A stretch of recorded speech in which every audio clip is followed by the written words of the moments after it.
An official closure to the mopping up exercise for the 100% transition, and the ministry is pleased to announce the achievement of 100% transition policy from primary to secondary schools. This is in line with the presidential policy statement. By close of business on 17th February, the Ministry of Education, working jointly with the Teacher Service Commission and the Ministry of Interior, where the most important constant is the chief, and some of the chiefs are here, and we must not take them for granted. We want to thank them in this process. We have actually been able to trace all the children that took part in the national exams, and we have achieved 99.8%, which in my capacity as a professor is equal to 100%, because the 0.2% is not statistically significant. In 2019, as you are already aware, we had 1,083,000 candidates who sat for the examination. During the data cleaning, a number of candidates were excluded from the selection process, including those who are overage, inmates, privates, and refugees in refugee camps. After this process, we remained with 1,075,201 who became eligible for placement from one places in 2020. The admission of eligible candidates to various schools took place between 13th January and 24th January. By the end of the reporting period, the transition rate stood at 92%. Ladies and gentlemen, upon expiry of the first phase of the school admissions, the ministry launched a nationwide mop-up campaign jointly with the Teacher Service Commission, Ministry of Interior and coordination of the national government to comb all parts of the country for the eligible candidates who are not reported by them. The mop-up campaign has led to a very encouraging 1,072,180 candidates, translating to 99.8 transmission rate, which is, like I've told you, is 100%, or 0.2 is not statistically significant. And there's a table here of that. 1,058,088 were admitted directly to secondary schools. 5,019 were repeaters. The students who are over 18 years and above and joined TVET institutions were 9,273, and others, which means the ones who are deceased and others who are pregnant, accounted for 487, and the total unaccounted for as we speak is a mere 4,811. Therefore, we are going to continue. If one pops out from anywhere, our chiefs are still vigilant. We shall ensure that they are taken to schools. But some of these candidates could have actually left the country. Some could have been deceased. And so from our perspective, we have achieved 100% transition. So with the achievement of 100% transition, we now have a clear body of students in our schools, in high schools. The ministry has directed all field officers to conduct regular monitoring of students, because we want to track and ensure that they remain in schools. One of the challenges is going to be to ensure that there is safety in schools, and the issue of infrastructure in schools. Did we get the advert today? Yes, it is. In which paper? It is in my government. If you're in my government of today, we have advertised in order to improve the infrastructure in secondary schools, which will include libraries and what have you, through SECIP. The value is 8.2 billion. Let me take this opportunity to warn all and sundry that none of this 8.2 billion is available to be stolen. None of this 8.2 billion is available for us to inbreed. So if you have a company and you work for the Ministry of Education and its related agencies, don't apply, because we shall catch you. And if we catch you, we are not going to be sympathetic with you.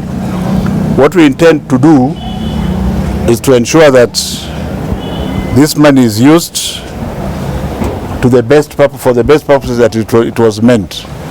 We are going to ensure that we build classrooms at reasonably lower prices so that we are able to spread.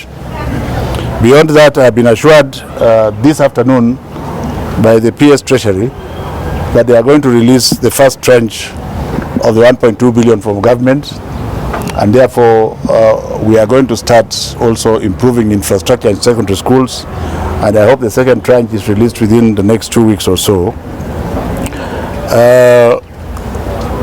The public should also be aware that the 22,244 shillings that is given per child in high school, 6,000 of that is supposed to go to maintenance, and we shall ensure, and I'm charging my PS now to start biting, that our officers in the ground, only God will save you if we catch you stealing from the child. So I don't want to hear people saying, oh, the structures are dilapidated. If you multiply that 6,000 by 1,075,000, it's a sizable amount of money which should actually be plowed back to the infrastructure. We are also going to lobby the CDF, because they are politicians. We shall lobby them and ask them to direct a significant amount of their money for this year to secondary school infrastructure. I also want to ask county governments to help the various schools that are within their areas,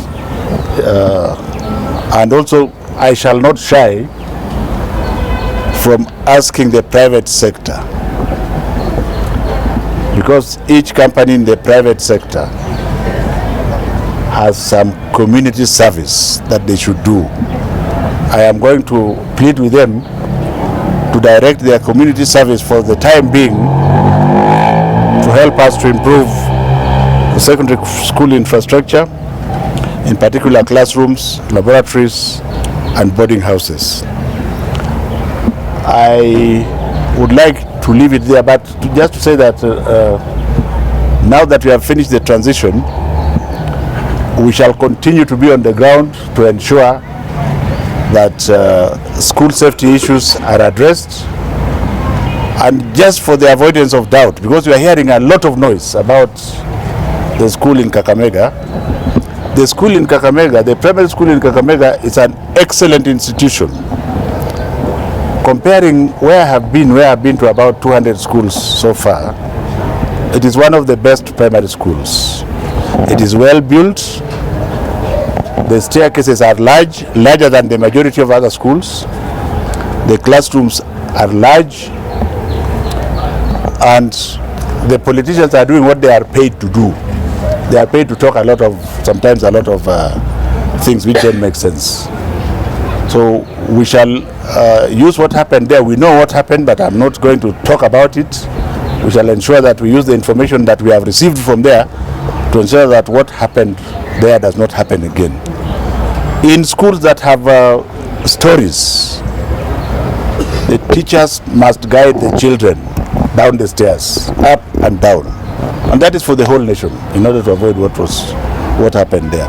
So let us not stop making so much noise, because if you bring down that building, are you asking me to bring down 80% of the primary schools?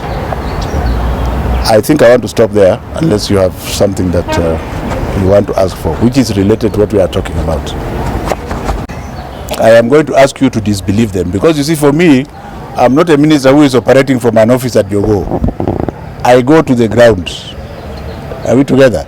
Even though one will argue that because pre-primary 1 and 2 are devolved to county governments, I am very proud to say that I have seen many county governments putting even better structures than the primary schools within the precincts.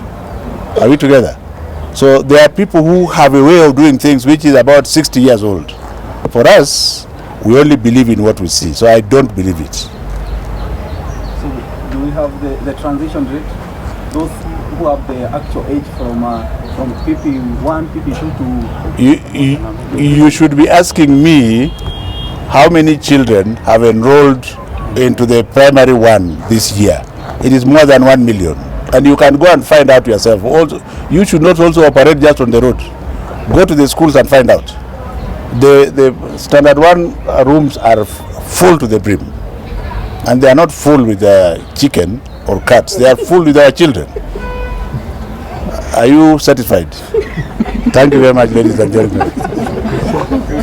Thank you very much, ladies and gentlemen.